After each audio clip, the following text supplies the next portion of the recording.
el marqués de Malpica la confidencia de que lo de Velázquez, a su juicio, no era correcto, estaba mal hecho. De modo que el marqués de Malpica, con la seguridad que podía dar un informe de Gómez de Mora, que era un técnico de arquitectura, se fue para Velázquez y le preguntó, es de prever que con modos no demasiado blandos, que qué pasaba con la parte de las obras encargada a él, porque le había llegado la información de que aquello no estaba como debido. Y dice Palomino que Velázquez le contestó que ya daría él cuenta a su majestad. Esto así, leído de manera distraída, parece que no es nada, pero eso es para que Velázquez sea deportado, por lo menos. Malpica debió quedarse viendo visiones, porque es insolente. Bueno, aunque para sus adentros Velázquez hubiera dicho, este tío viene aquí a fastidiar y no sabe una palabra de esto, pero la prudencia le debería haber aconsejado a contestarle de otro modo.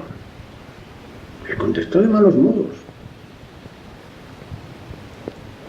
Alguien ha aducido que esto debió de ser porque Velázquez tenía prácticamente al rey debajo del brazo, es decir, porque lo había catequizado de tal manera, lo había fascinado de tal manera con su pintura, que se consideraba muy seguro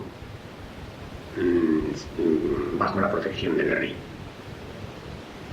Pero esto no es nada convincente en realidad, porque torres más altas habían caído, pues nada menos que el conde duque de Olivares, entre otras.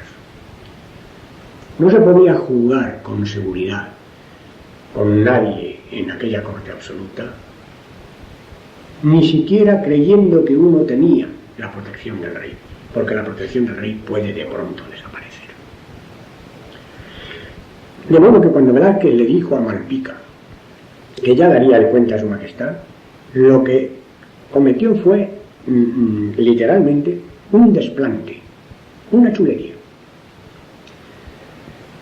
Y no era tonto, sabía muy bien que eso le podía reportar graves disgustos. Sin embargo lo hizo. Pero no era tampoco un ser exaltado ni vehemente. En eso está de acuerdo todo el mundo y los que nos han historiado su vida, en que era más bien un hombre sosegado y prudente. De modo que esa respuesta a Malpica es algo que en el siglo XVII, en la corte de España y ante un noble de esa categoría, no se puede entender, salvo que lo haga un hombre con una cabeza verdaderamente excepcional, salvo que lo haga un hombre como yo creo que era Velázquez, con una actitud de independencia interna tremenda, que aun a riesgo, aun a sabiendas del riesgo que puede correr, llega un momento en que le planta cara al propio marqués de Malpica, porque a él no lo pisa nadie. Hay más datos. En uno de los viajes a Italia, de los dos que hizo, Velázquez lleva cartas de presentación para 3 o 4 poderosos cardenales italianos. Si un cardenal es una figura socialmente poderosa en nuestro tiempo todavía, imaginemos lo que era en el siglo XVII. Eran gentes todavía muchísimo más influyentes y temibles si alguien se indisponía con ellos. Velázquez no entregó estas cartas, no se dignó visitar a estos cardenales. Cualquier persona, y ni siquiera un tiralevitas, una persona normal y corriente, pero prudente y atenida a los usos de su tiempo, habría ido a visitar a estos cardenales. Un acto social que no perjudica y que puede beneficiar. No lo hizo. No lo hizo más que con uno, porque quería ver las colecciones y los museos de las iglesias de la ciudad, no recuerdo a la memoria cuál es, aunque lo he sabido 1000 veces, en que este cardenal estaba. Y a este sí, a este se le presentó y le entregó la carta del rey. Y el cardenal lo trató con enorme amabilidad, de modo tal que, lo cuenta Palomino, le dijo que en los días que estuviera en la ciudad comiese y cenase con él. Invitación también privilegiadísima. No invita un cardenal del siglo XVII tan fácilmente, aunque sea un enviado del rey de España, pero que él sabe que es un subalterno. No se invita tan fácilmente. Y recibir una invitación de un cardenal de esa categoría es algo que un hombre al servicio de la corte española debe sentir como un gran honor, un gran privilegio. Pues bien, a este cardenal, ¿verdad que sí le entregó la carta para ver esas cosas? Efectivamente, el cardenal le puso un familiar a su lado para que lo acompañara esos días y le abriera todas las puertas y le enseñara todo lo que quisiera. Pero eso que era lo que quería sacar en Limpio Velázquez ya lo había sacado. Ya lo tenía asegurado. Y ante la invitación amabilísima del cardenal de que comiera y cenara con él los días que estuviera en la ciudad, dice Palomino que la rechazó, alegando modestamente que él comía a otras horas. Parece que es que se está choteando el cardenal, porque la excusa no puede ser tampoco más débil y, si se quiere, más impertinente. Pero ¿cómo es eso de comer a otras horas? Pues si el cardenal te dice que comas con él, pues tienes que comer a la hora que él quiera. Al fin y al cabo se come a una hora o a otra, según convenga. Y se ve que es que él no quería que le diera la lata al cardenal. Y se excusó con una excusa que era floja, que no era ingeniosa porque no podía hacerlo, pero que debió quedarse el cardenal también como Malpica, viendo visiones, diciendo, pero ¿qué clase de tío es este? Que se atreve a rechazar. Bueno, le debió parecer tan absolutamente asombroso aquello que ni reaccionó y dijo, bueno, como usted quiera, en fin, como vos queráis, sí. Y bueno, pero aún hay más. Velázquez, en el segundo viaje a Italia, embarca en un navío que va con otros 2 o 3 navíos a las órdenes del duque de Nájera, si no recuerdo mal, no recuerdo si era marqués o duque de Nájera me parece, va a Italia en misión oficial española para recibir en Italia a la que va a ser reina de España, María Ana de Austria, sobrina carnal de Carlos IV, que se casa con ella después de enviudar de su primera mujer. Es decir, Velázquez, bueno, aprovecha este viaje, pues una embajada oficial que le viene bien para poder hacer el viaje también en una de estas galeras, pero va adscrito en alguna medida al séquito que, como deferencia y reverencia ante la futura reina, se adelanta ya a Italia para recogerla en Italia y traerla a España. Ella venía de Viena hasta Italia. En Italia se adelantaban los españoles, la recogían y la llevaban a España. Velázquez embarca, llega a Italia, desembarca, séquito importante, como es natural, el séquito que viene a recoger a la reina de España. Y como es lógico, todo el séquito lo conoce perfectamente y sabe que es el pintor de su majestad que va a Italia con ciertas misiones y ciertas tareas. Llegan a Italia, llegan a Milán. Milán en ese momento ya está festejando la inmediata llegada de la reina, que se prevé para 2 o 3 días después. Muy bien. Imaginemos lo que cualquiera habría hecho, no tampoco un cobista, sino una persona simplemente prudente y cortés, en el pellejo de Velázquez. Pues habría esperado en Milán. Él iba para un viaje largo, no era una cosa que le apremiara a tener que ir rápidamente a tal o cual sitio. ¿Qué trabajo le habría costado quedarse 3 o 4 días en Milán? Recibir, con el séquito que iba a recibir a la reina futura de España, recibir a María Ana de Austria, rendirle ya su pleitesía, y puesto que el viaje iba a ser largo, pues de esta manera ya bienquistarse con la reina y tener ya bien dispuesta a esta mujer, que evidentemente va a ser de gran influjo en la corte, porque además va a ser reina joven de un rey maduro. Cualquiera lo habría hecho, por simple cautela y hasta por cortesía. Y él es un subordinado, y va a ser un subordinado de esa mujer cuando vuelva a Madrid después de su viaje.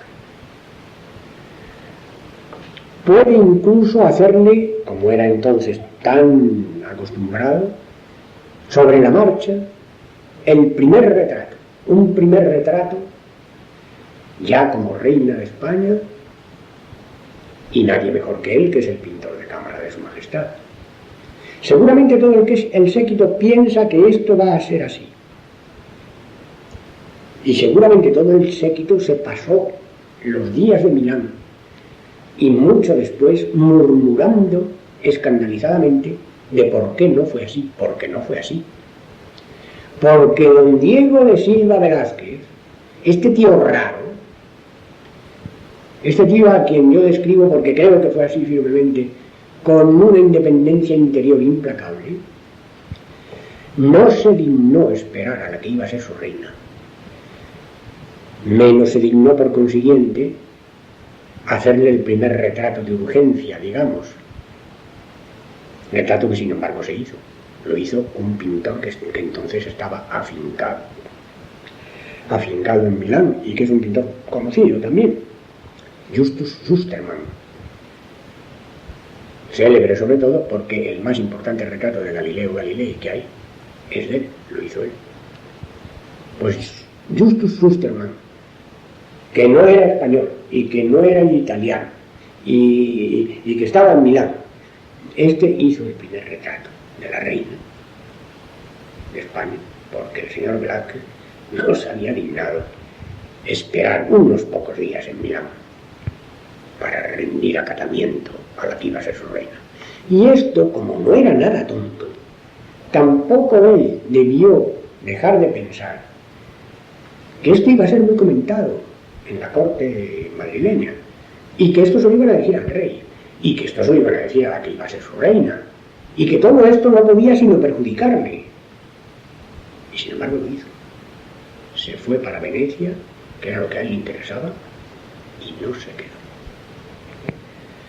Pues bien, esta anécdota, que también está documentada, esto sí es absolutamente histórico, configura una persona llamada Diego Velázquez, que en el tiempo en que está viviendo no se parece nada a la inmensa mayoría de las personas que en ese momento están viviendo a su alrededor. Por eso pintó genialmente, claro. Solo con una cabeza genialmente organizada y con un discernimiento lucidísimo de la realidad de las cosas, es como un hombre puede pintar además la pintura que Velázquez pintó. Bien, está contestada de todas. si no vivió la vida de los personajes, ¿cómo se puede conseguir? ¿Con el cuadro o con la imaginación? Pues ya lo he respondido, con el cuadro y con la imaginación, sometida esta, como ya he dicho, a ordenadas verosímiles. Y me pregunta uno de vosotros o una de vosotras, ¿qué nos quiere decir con este teatro? ¿Qué le importa más, la familia real o Velázquez? Bueno, por supuesto, lo que más me importa, por lo menos de una manera cordial, de una manera emocional, es Velázquez. Primero porque es la gran figura de la obra, porque fue un genio, porque yo lo admiro muchísimo y porque creo además, por todo lo que acabo de contar, que fue además de enorme pintor, un tío enorme, una persona fenomenal. De modo que lo que más me importa es Velázquez, pero esto no quiere decir que Velázquez me importe química y asépticamente puro, desposeído y desconectado de todo lo que le rodea. Me importa Velázquez, pero me importa Velázquez precisamente en función de todo lo que le rodea. Me importa, en una palabra, la relación, casi siempre conflictiva, entre el gran creador, que es Velázquez, y la sociedad y el poder político, que es todo lo que rodea a Velázquez, que también, como es natural, sale en la obra. De modo que todo me importa. Pero como en la pregunta se concreta la familia real, debo también decir una cosa. Porque uno de los miembros de la familia real, la infanta María Teresa, la que más tarde sería reina de Francia casándose con Luis XIV, el rey Sol,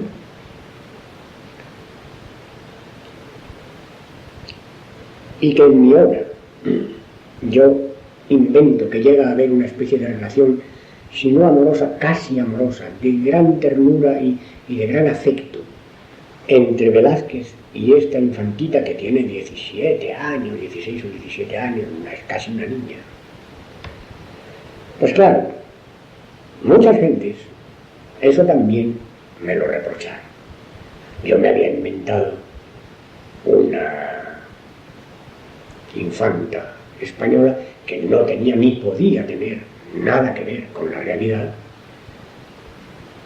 Alguien dijo despectivamente en una revista de Barcelona, lo que no se puede es convertir a la infanta María Teresa en una regidora de Falange, dijo, por ejemplo. Bueno, igual podrían haber dicho en una comisaria política, bueno, es igual. Pero de lo que se trata es de que, a los ojos de los no demasiado informados, esta era la licencia más inadmisible que yo me había tomado por disparatada. La infanta no podía ser así. Bueno, la relación afectuosa, ternísima, entre la infanta y Velázquez, eso sí me lo he inventado yo, porque creo que el argumento lo permite y hasta casi lo pide.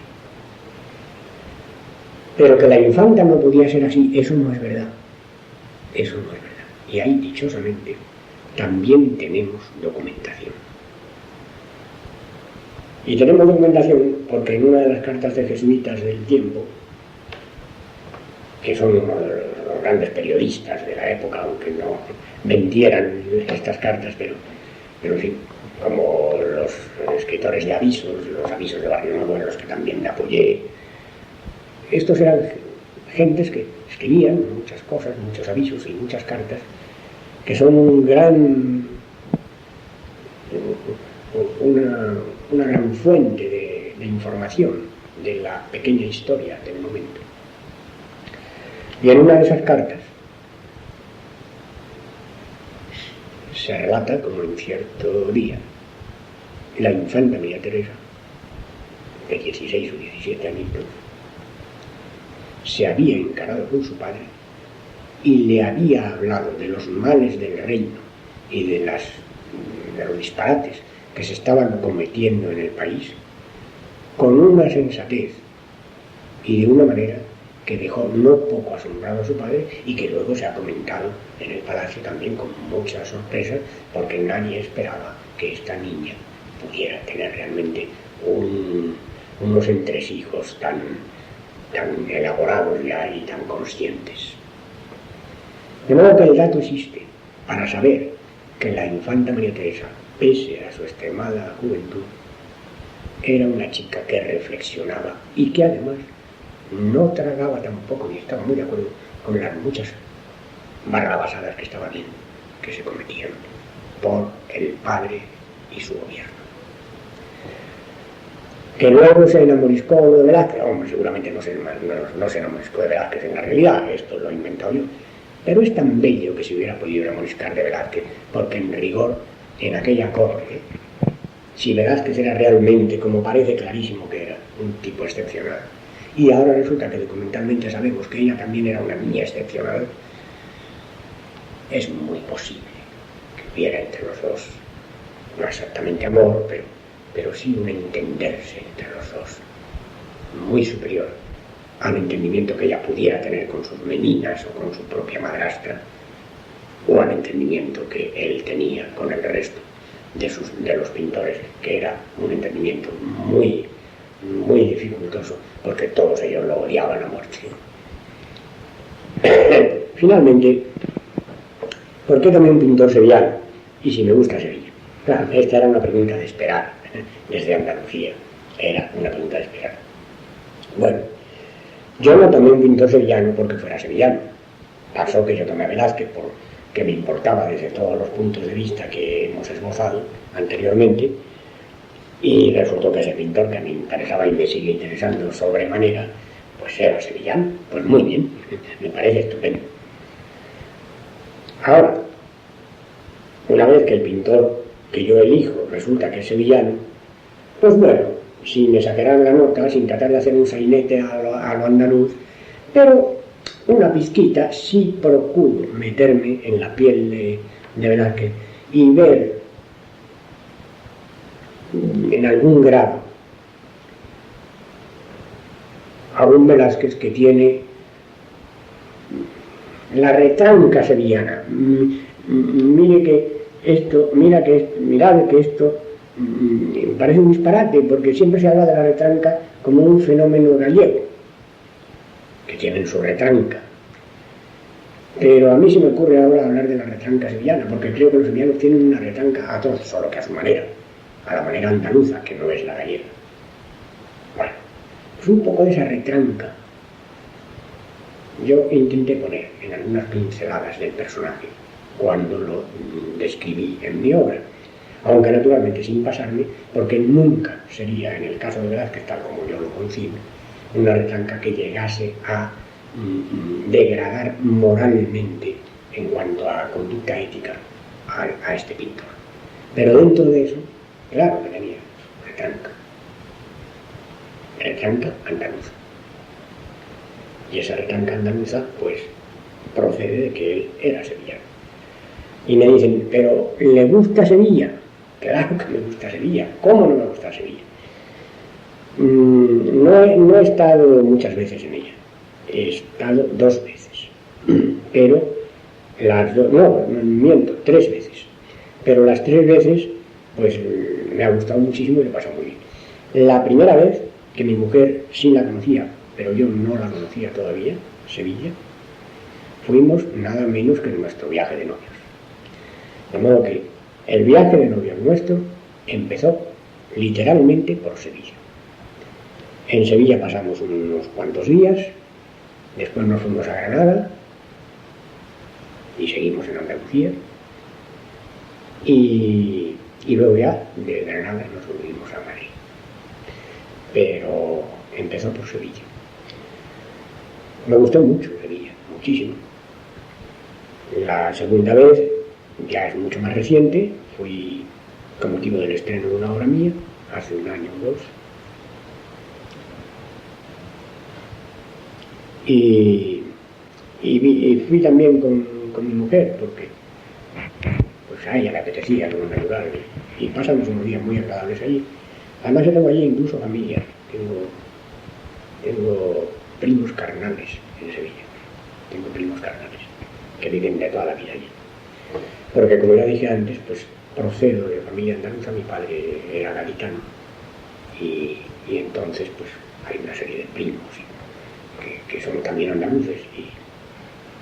Y estos chicos yo creo que son gaditanos también, pero llevan también toda la vida chicos como yo, llevan toda la vida en Sevilla.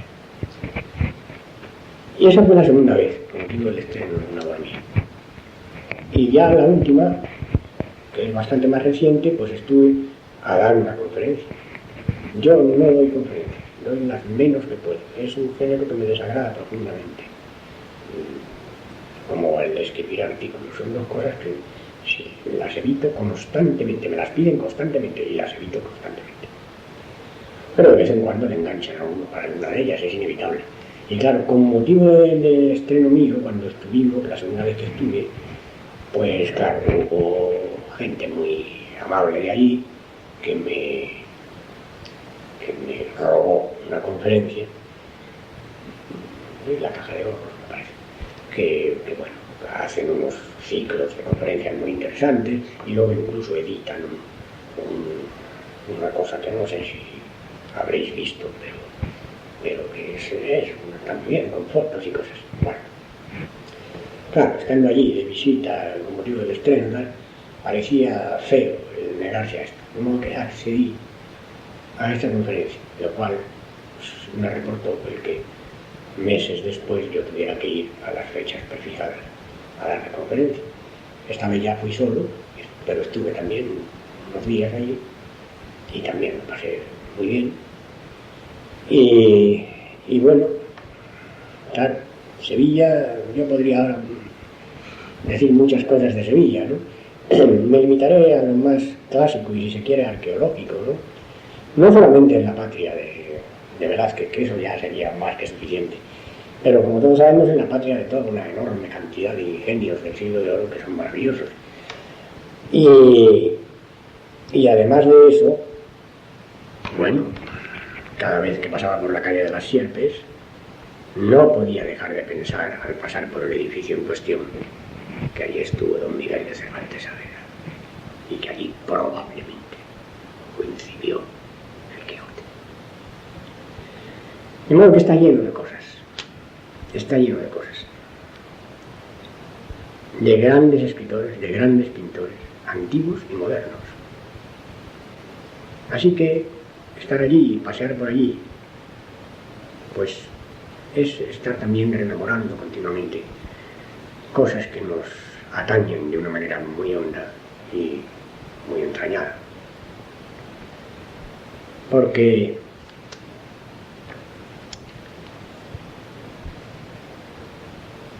Sevilla es España, como Madrid es España.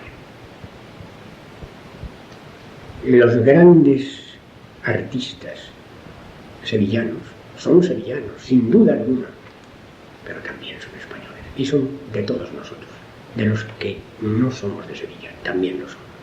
Como nosotros aspiramos a ser también de Sevilla, aunque no hayamos nacido en Sevilla, porque de lo que se trata es de hacer cosas, de hacer obras que puedan tener el alcance suficiente para interesar, gustar y llegar a ser consideradas como propias, no solo por el lugar o el rincón estricto en el cual fueron concebidas, sino por el país entero y, a ser posible, por el mundo, como ha pasado con más de un ingenio sevillano.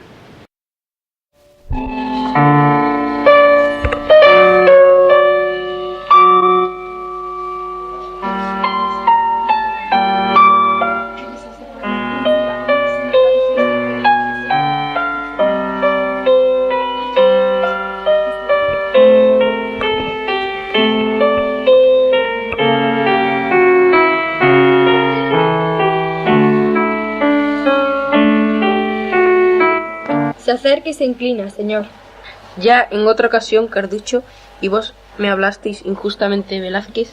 ¿Qué tenéis que decirme ahora de la pintura que se dispone a ejecutar? Me dis vuestras palabras. Señor, si volviera a errar, a vuestra benignidad me acojo. Solo me mueve el deseo de servir lealmente a vuestra majestad.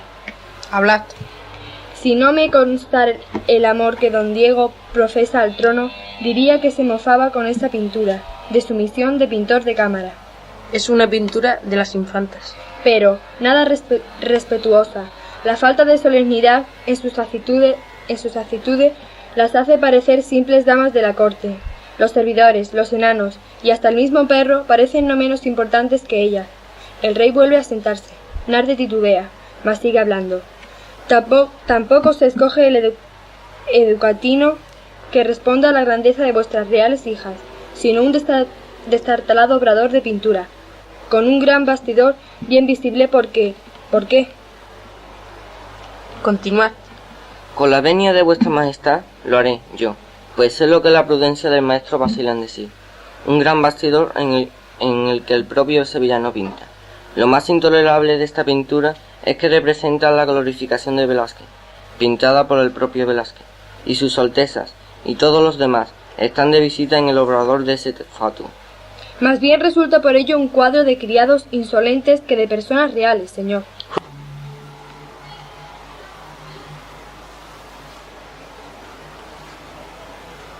La infanta baja los peldaños, se acerca y besa la mano de su padre. ¿Y vuestro séquito? Preferí buscaros sola, señor. ¿Y vuestro séquito? Preferí buscaros sola, señor. Hija mía, ¿no podrías mostrar más cordura? Puedo recordaros que me habíais prometido dejarme asistir a vuestro real consejo. Mis deseos de cordura son grandes, señor. Justamente por ello os he pediroslo. Con un suspiro de impaciencia, los tristes negocios del que hoy he celebrado hubieran causado pesadumbre a una niña como vos. Nunca dejará así de ser niña, padre mío. Apartaos, señores. El marqués y Nardi se sitúan más lejos. La reina y vos sois mis dos niñas, por cuya dicha debo yo soportar la carga del Estado. Volved con ella y disfrutad de vuestra bendita ignorancia. No me disgustéis. Erráis, señor, si me creéis moza, para saber tristeza que de todos modos llego a saber. En palacio todo se sabe, que hemos perdido la saca de la plata, que no hay dinero, que el país tiene hambre, que la guerra va mal. ¿En esas cosas pensáis?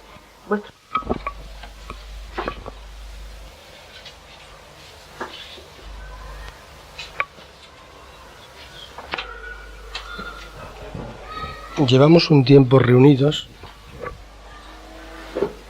para ver qué preguntas podíamos hacer al autor de la obra de teatro Las Meninas. Comenzamos por preguntarle: ¿cómo se te ocurrió relacionar la pintura con el teatro?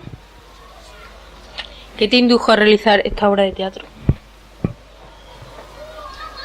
¿Por qué Las Meninas y no otra pintura? ¿Cómo se sacan los personajes y este diálogo de un cuadro? ¿Se basa en hechos reales? ¿Todos los personajes del cuadro salen en la obra? Si no vivió la vida de los personajes, ¿cómo ha conseguido hacerlos vivir con el cuadro o con su imaginación? ¿Qué nos quiere decir con este teatro? ¿Que le importa más hablar de la familia real o de Velázquez?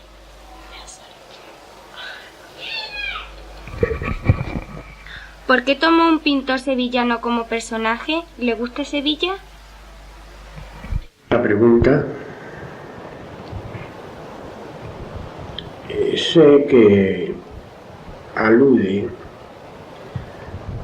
al hecho concreto de que yo hiciera una obra de teatro sobre una pintura. Pero en realidad, si la respuesta quiere ser completa, yo debo contestarla de dos maneras. Y hay una, anterior a la intención que evidentemente ha motivado la pregunta, que por ser anterior precisamente es quizá la más auténtica. Porque yo relacioné la pintura y el teatro desde que yo era un niño. Es decir, aquí hay un factor personal, biográfico, que es decisivo para esta y algunas otras obras de teatro mías, en las que también han aparecido pintores. yo quise ser pintor. Cuando yo era un niño, como vosotros, me gustaban mucho las cosas de la literatura y todo eso, pero vamos, yo no pensaba en dedicarme a escribir. Pensaba dedicarme a pintar y a dibujar. Y lo hice hasta tal punto que la vocación pictórica duró en mí hasta mi juventud ya granada. Entonces, hay en mí un pintor desde niño que naturalmente admira mucho, también desde niño ya, a Velázquez y por supuesto a otros grandes pintores. Pero a él de una manera muy especial y muy peculiar, porque luego, cuando ya me hice mayor y empecé a entender más en profundidad, como ahora se dice, aunque quizás no muy correctamente,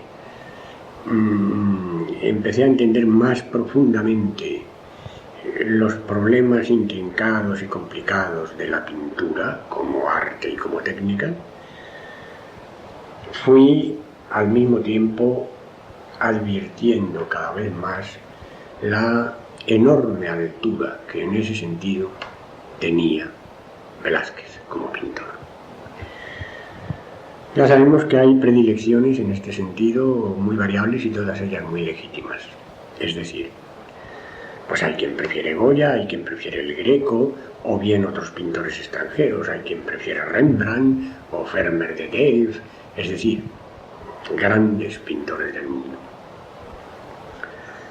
Todos ellos yo los admiro muchísimo, pero cuando me preguntan por cuál admiro más y me dicen que elija a uno, así como vacilaría mucho en el terreno de la literatura para elegir a uno o a dos, en pintura nunca he vacilado, siempre he elegido a Velázquez.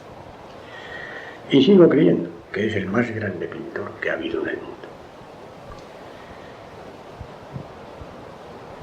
Pero cuando yo era niño, gracias a mi padre, que era un hombre abierto y con una gran afición a muchas cosas, y entre ellas al teatro, pues yo también fui un temprano aficionado al teatro.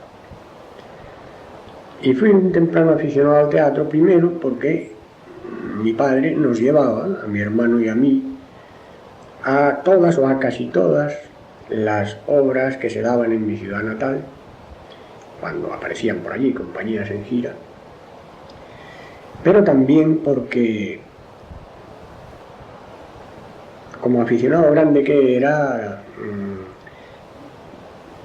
compraba habitualmente 2 o 3 de las colecciones semanales de teatro que entonces se editaban en España. Y en estas colecciones venían muchas cosas, era un gran barullo.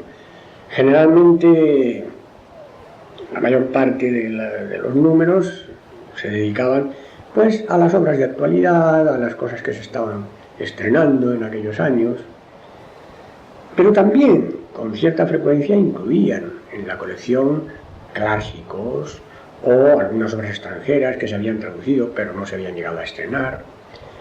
De manera que yo fui un lector muy temprano de obras de teatro.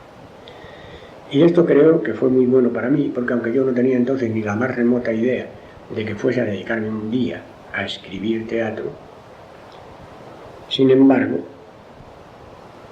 esta lectura temprana mía de obras de teatro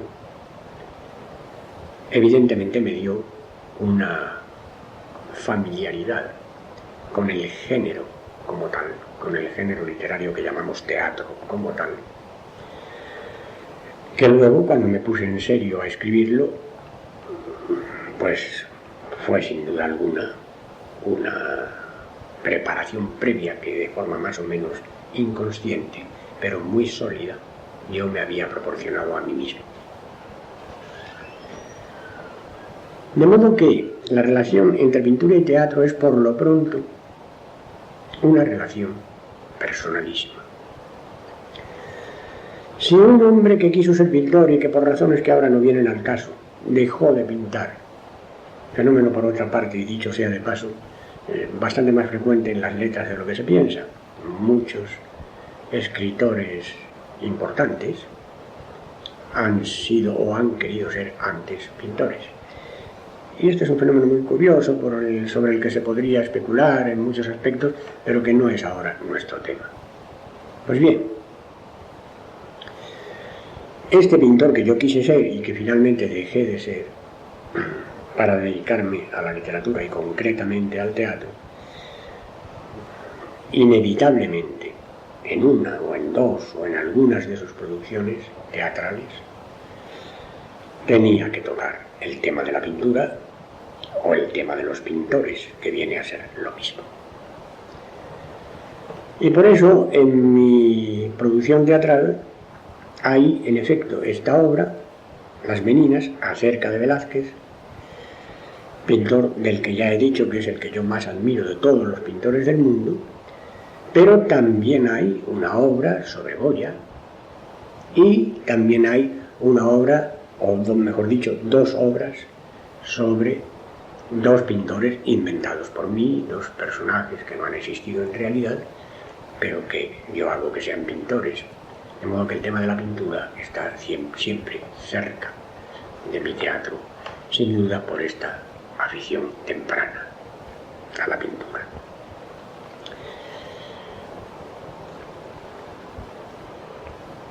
En el caso concreto de Velázquez, que es por el que preguntáis, es decir, en el caso concreto de esta obra que yo le dediqué, Las Meninas, me parece que hay, además de todo lo que acabo de explicar,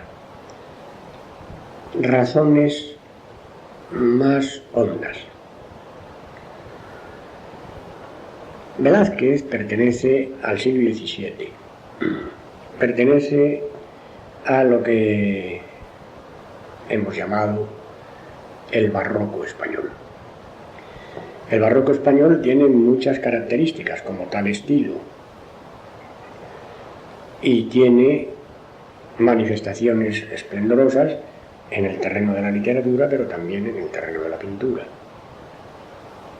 En el terreno de la literatura, pues, el propio Calderón podría ser uno de ellos, y en el terreno de la pintura, evidentemente, lo es Velázquez. Y esta relación de Velázquez con el barroco español le hace inevitablemente, no obstante ser un pintor realista, como se ha venido a decir un tanto tópicamente, no obstante ser realista, no obstante ser incluso, como se ha dicho por otro lado, un desmitificador de grandes temas, pese a todo ello, es barroco e inevitablemente, por esta adscripción suya al barroco como estilo, no puede dejar de tener, al menos en algunas de sus obras, un cierto aire teatral. Si miráis el cuadro en el cual yo me apoyo para escribir esta obra, es decir, el famosísimo cuadro de Las Meninas, os daréis cuenta de que,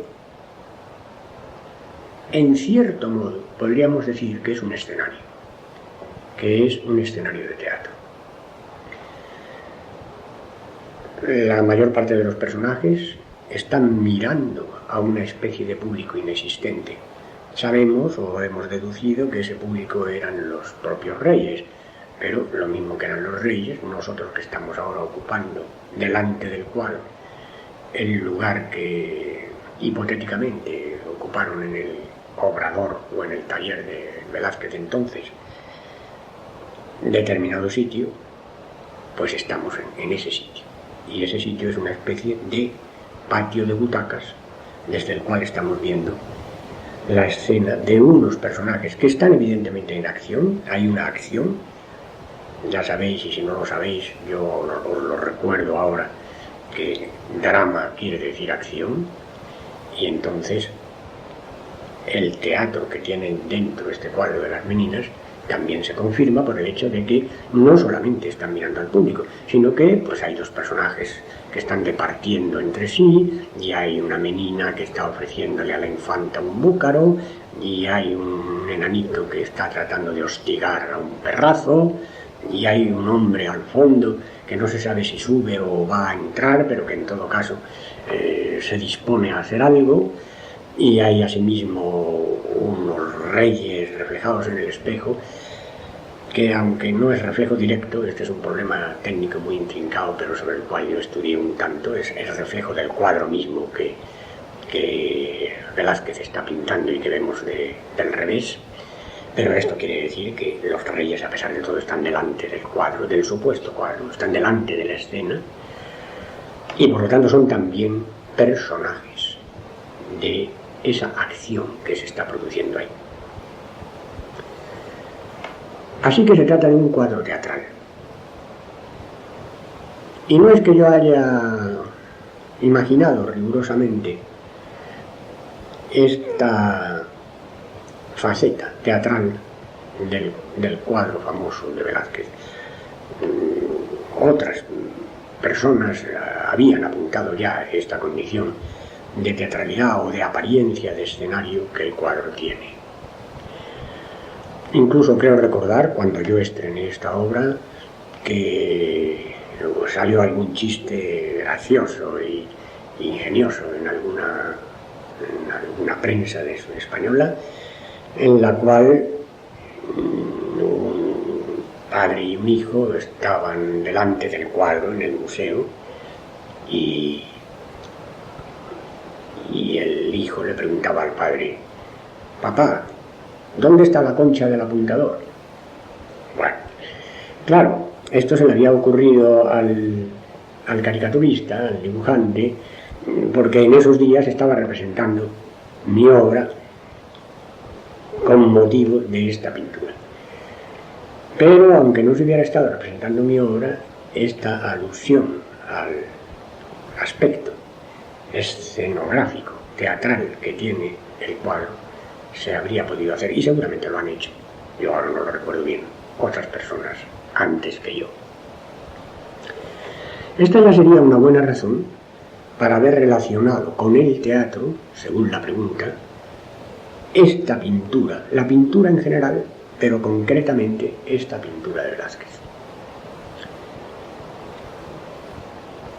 Ahora bien, hay una acción que casi parece la acción de una obra de teatro, ciertamente, y que yo utilizo en la obra misma que yo escribo para desarrollarla y para llegar al final de la obra a la consecución de esta pintura por parte del pintor.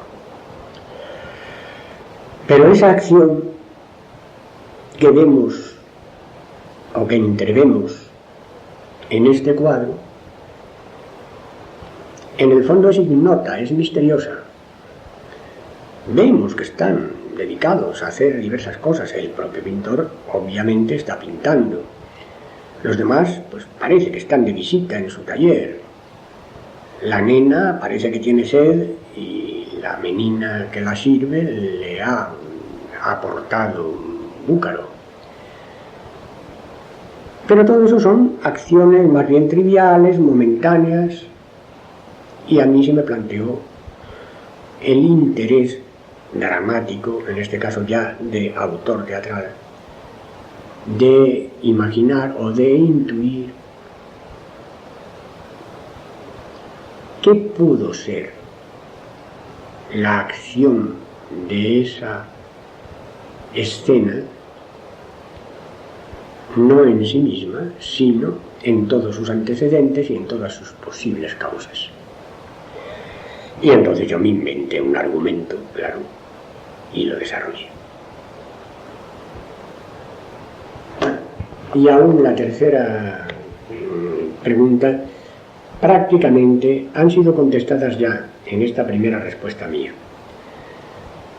¿Qué me indujo a realizar esta obra de teatro? Me parece que lo he explicado ya de una manera suficiente en mis anteriores palabras. Sin embargo, En la tercera, aunque también quede ya prácticamente explicada, tal vez proceda a añadir algunas cositas más, algunas aclaraciones. La tercera es ¿por qué las meninas y no otra pintura?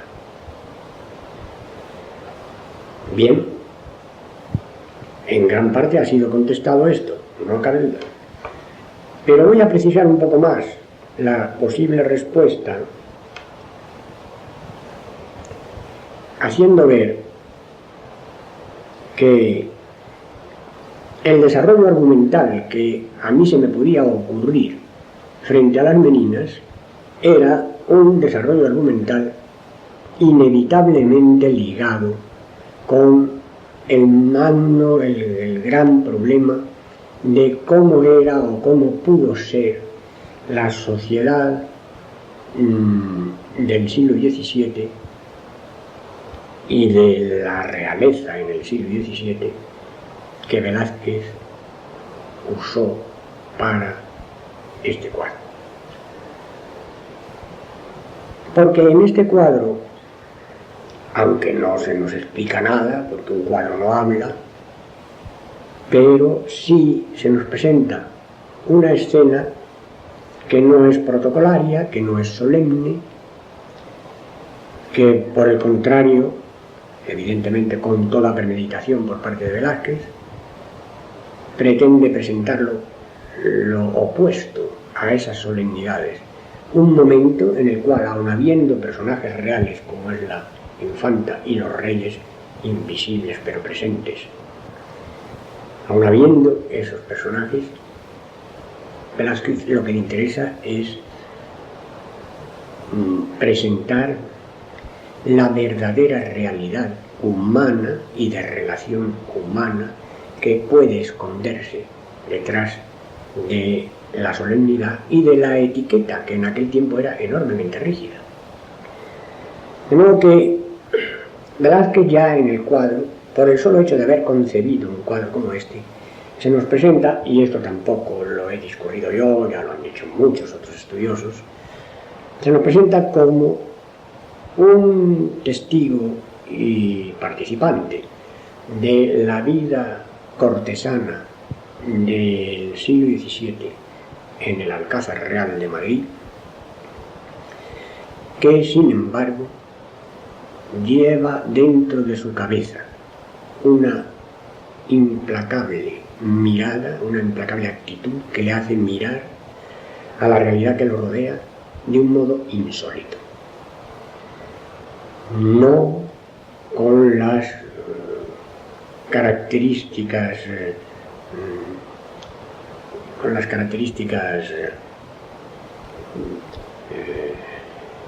ficciones que eran, y en alguna medida siguen siendo, lo usual cuando se trata de relacionarse entre sí con personajes encopetados o con gentes a las cuales se les debe reverencia y vasallaje, sino como la mirada que intenta intuir cómo puede ser de verdad la vida desnuda, humanamente desnuda, de esos personajes, por muy vestidos y emperifollados que estén. Esto no es más que una imagen, ya se entiende, es una figura retórica, en el sentido de ver la realidad íntima de estos seres humanos y no la realidad externa, aparencial. Y en ese sentido Velázquez es ya, aunque de una manera muy callada, parece que era un hombre más bien taciturno, en este sentido Velázquez es evidentemente un rebelde, por lo menos un crítico. Cuando yo estrené la obra se levantaron contra ella unas cuantas voces, pertenecientes naturalmente a los sectores más tradicionales y de pensamiento más conservador de nuestra sociedad actual, que despotricaron contra mí y me achacaron todo género de irrespetuosidades y de inexactitudes históricas por haber hecho algo que a mí me parecía en el fondo muy fiel, aunque en la superficie yo hubiera fantaseado toda una serie de aspectos anecdóticos que evidentemente no sucedieron, en uso de mi libertad de creación literaria. Pero en el fondo creí ser muy fiel y sigo creyendo. Velázquez era un cortesano aparentemente adaptado a la corte y al servicio real, sin protesta y de una forma cómoda. Pero aunque esto fuera el aspecto exterior de la situación de Velázquez en Palacio y en la corte de Felipe IV, tenemos todo el derecho de pensar que en el fondo era un crítico implacable, un analista muy lúcido y muy desengañado, que es otro tema del barroco, dicho sea entre paréntesis, pero un crítico muy lúcido y muy desengañado de toda aquella bambolla con la cual la dignidad regia trataba de esconder los males hondos de carácter social y político y religioso que aquellas cortes absolutas llevaban siempre dentro. Entonces, la sociedad real donde Velázquez vive, observada por ojos como los suyos, que son en este sentido ojos muy abiertos, que no se dejan engañar, era para mí un tema dramático del mayor interés, porque permitía rascar la superficie mentirosa de las cosas y enseñar una verdad no precisamente placentera, pero la verdad es siempre saludable. Una de las misiones del teatro es enseñar la verdad, aunque sea a través de la mentira del arte. La verdad no precisamente placentera de aquella corte y de aquella situación histórica que fue, y esto hoy lo sabemos muy bien, uno de los momentos más lamentables de la decadencia española.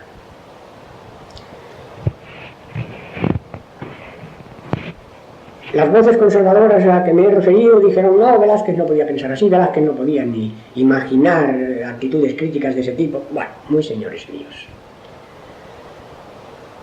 Hay incluso en la parca biografía de Velázquez 2 o 3 aspectos muy curiosos que demuestran que era un hombre internamente crítico. No sé si los contaré, quizás sí. Veamos más adelante si los cuento. A lo que voy ahora es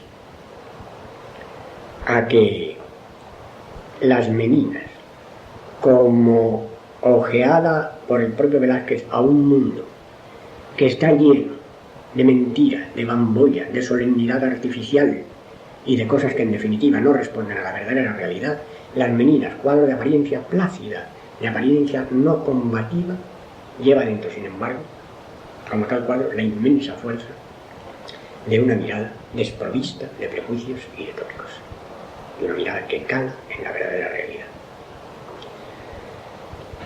Entonces, en mi caso concreto, en el caso personal de un autor de teatro que se llama Antonio Borvallejo y que ha orientado su labor teatral no solo en el sentido de hacer la estética mejor posible, condición siempre primordial de toda obra de arte, sino también de hacer un teatro que lleve dentro la carga crítica deseable, el tema de Velázquez frente a su sociedad era para mí un tema absolutamente ineludible, porque en cierto modo era mi propio tema.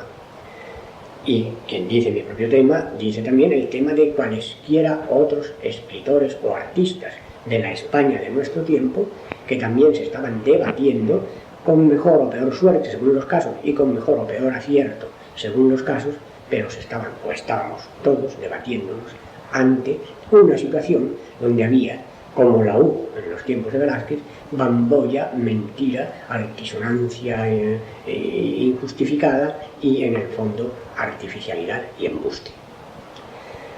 Pues bien, se trataba de revelar a través del ejemplo histórico las dos cosas, porque en el fondo eran la misma. Es decir, por un lado, lo que realmente fue visto con ojos desengañados,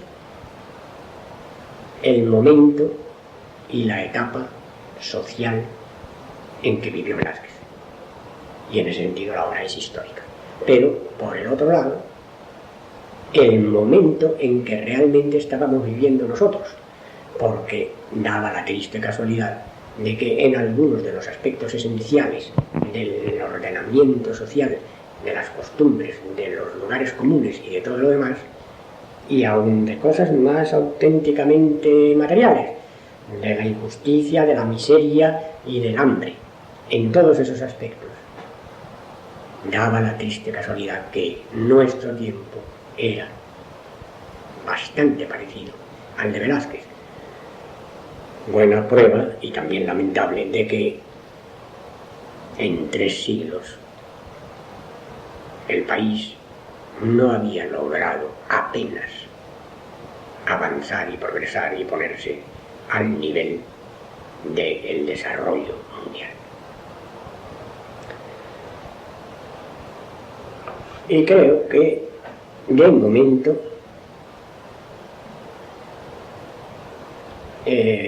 hasta la tercera pregunta puede considerarse contestada. Está también respondida. ¿Cómo se sacan los personajes y este diálogo de un cuadro?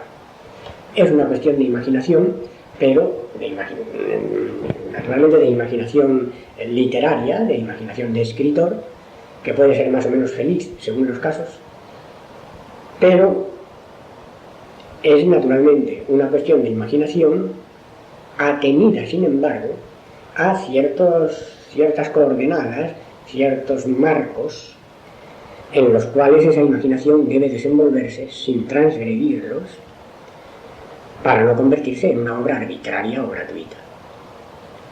Y esos marcos son los del conocimiento de la realidad objetiva y de las condiciones objetivas que entonces funcionaban, así como el conocimiento de las condiciones objetivas en que también nosotros funcionábamos en este tiempo. Ateniéndonos a esos marcos, el escritor que soy yo, naturalmente ideó, mediante su imaginación, cómo pudieron ser cada uno de estos personajes ya de una manera más detallada y qué es lo que pudo suceder entre ellos y por lo tanto cómo pudieron hablar entre sí ante unos conflictos concretos que yo por supuesto me inventé. Pero el que yo me inventara estos hechos concretos, porque vuelvo a decir que yo no hacía historia y no tenía por lo tanto la obligación de ser rigurosamente fiel a lo conocido de la historia, yo estaba haciendo teatro histórico, que es cosa distinta y en el cual cabe, como es natural, como en la novela histórica, toda una enorme carga de invención. Pero esas invenciones no deben transgredir la verosimilitud de lo que pasaba y por consiguiente deben concretarse en un argumento que, bueno, evidentemente no sucedería en la realidad, puesto que no ha quedado constancia histórica de ello, pero que hasta cierto punto sí podría haber sucedido. De modo que el argumento que yo me inventé en esta obra, planteando un problema de moral pacata y de vigilancia inquisitorial frente a un posible desnudo pintado por Velázquez, porque en aquellos tiempos pintar un desnudo era uno de los crímenes más espantosos que un pintor español podía cometer, y esa es otra de las cosas en las cuales, a su manera callada, Velázquez también se evidencia como un gran rebelde. Esto yo podía concretarlo en un argumento ficticio, pero verosímil. Verosímil. Y con arreglo a esa verosimilitud, pero verosimilitud no de superficie, sino de fondo, no de aceptación, sino de denuncia de los entresijos reales de las cosas que pasaban. En virtud de esto, yo atacaba a toda una estructura equivocada de nuestra sociedad que seguía siendo actual. Tal vez aquí, con lo que acabo de decir, quede prácticamente contestada también la quinta pregunta, porque se me pregunta si la obra se basa en hechos reales. Bueno, pues como toda invención literaria, aunque sea de obra histórica, por supuesto, el nudo del conflicto está inventado por mí, y no hay constancia histórica de que Velázquez tuviera este tropiezo semi-inquisitorial por haber pintado la Venus. Ahora bien, pese a esto, la obra se basa en hechos reales, o por lo menos en facetas reales, en facetas verdaderas de la realidad entonces. Que Velázquez fuera llamado por el rey con la ayuda de un inquisidor y de un familiar de la Inquisición que lo ha denunciado para que responda ya incluso de toda su pintura. Esto seguramente no ocurrió, porque la historia no nos lo ha trasladado. Que Velázquez además recibiera en su casa a un rebelde efectivo, que es en lo que yo convierto al anónimo modelo de su Esopo, en el cual a mí me place ver a un hombre realmente expoliado y sacrificado de aquel tiempo, y que yo lo convierta en el mejor amigo de Velázquez y en una especie de conciencia secreta de Velázquez. Todo esto está inventado por mí, naturalmente. Ahora bien, ¿todo esto que yo he inventado es un disparate? No es un disparate. Evidentemente no sucedió, pero evidentemente podría haber sido así, podría haber sucedido. Porque las cosas que yo he descrito en la obra con el pretexto de estas invenciones mías sí fueron muy ciertas. Todo lo que se cuenta de aquel tiempo prácticamente es cierto. Podrá haber algún leve anacronismo, estas cosas tampoco en una obra literaria tienen importancia, pero esencialmente son verdaderas, son fidedignas. Por otra parte sabemos, claro, que Velázquez pintó no ya una Venus, sino 3. Se han perdido las otras 2. Probablemente manos alevosas las destruirían a lo largo del tiempo por aquella especie de irracional inquina que se tenía contra el desnudo, ¿no? Pero una sí se ha conservado. No exactamente la que yo hago que pinte él en ese momento, en la obra, aunque la mayor parte de la gente, por conocimientos insuficientes, piensa que es la Venus del espejo la que se ha conservado. Pero no es la Venus del espejo, porque esa ya estaba pintada. Es otra de las 2 que pintó. Bien. De modo que esto es verdad, y las pintó, de modo que esa Venus, la que fuera, la pintó. Y estuvo en su casa durante mucho tiempo, hasta que murió. Y todo eso es así. Que su posible pariente, José Nieto Velázquez, fuese un familiar de la Inquisición y lo denunciara por rivalidad personal dentro de la corte, bueno, esto evidentemente no ocurriría porque no tenemos ningún documento en ese sentido que lo abone, pero es una invención mía perfectamente posible en la realidad de aquel siglo. De modo que la obra se basa en hechos reales, aunque los hechos que describa sean invenciones. Tal vez aquí no esté de más tocar, aunque sea brevemente, estos aspectos de la parca biografía velazqueña, de la cual tenemos sobre todo el testimonio de Palomino, que es el que trazó la biografía más completa, y luego 2 o 3 testimonios más, algunos apuntes biográficos también de su suegro, el pintor Pacheco, y de algún otro pintor de aquel tiempo. Todos estos datos, en líneas generales creíbles todos, aunque alguno pueda estar más o menos deformado, son lo poco que conservamos como descripción objetiva de la vida de este pintor. Y en esta descripción objetiva de la vida de este pintor, de lo poco que nos ha llegado de la vida de este pintor, es dada su parquedad en lo que se apoyaron furibundamente las personas que atacaron mi obra para decir que de estos datos y de estas relaciones no se podía sacar de ninguna manera este Velázquez rebelde y crítico que yo me había inventado. Pues bien, en esos datos, en esas relaciones biográficas, a pesar de lo escuetas que son y de estar escritas por plumas muy morigeradas y muy poco partidarias de presentar aspectos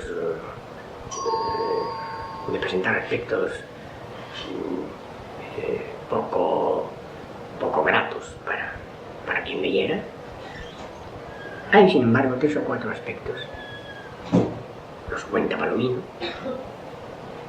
que son verdaderamente asombrosos, literalmente increíbles, en un pintor que era al fin y al cabo un criado de aquella época. Uno de ellos, su rifirrafe con el Marqués de Malpica, que ese sí está en alguna medida dramatizado en la obra. En la obra hay un marqués, no se da el nombre del marquesado, pero es evidentemente el Marqués de Malpica, que era mayordomo mayor de su majestad.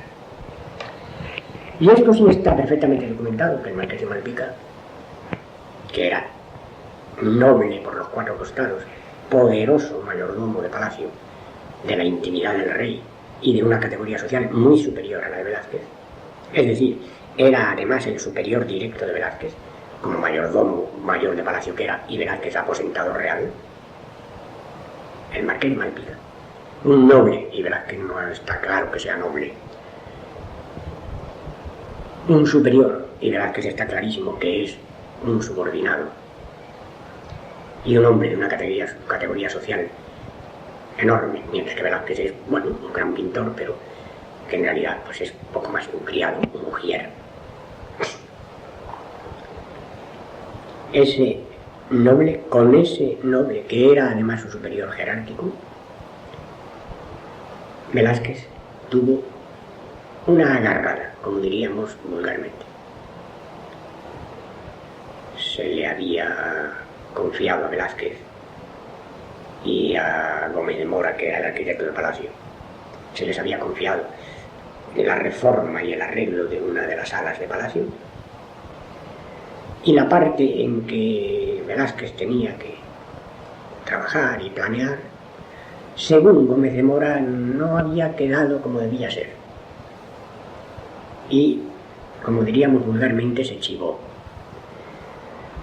Pasó al Marqués de Malpica la confidencia de que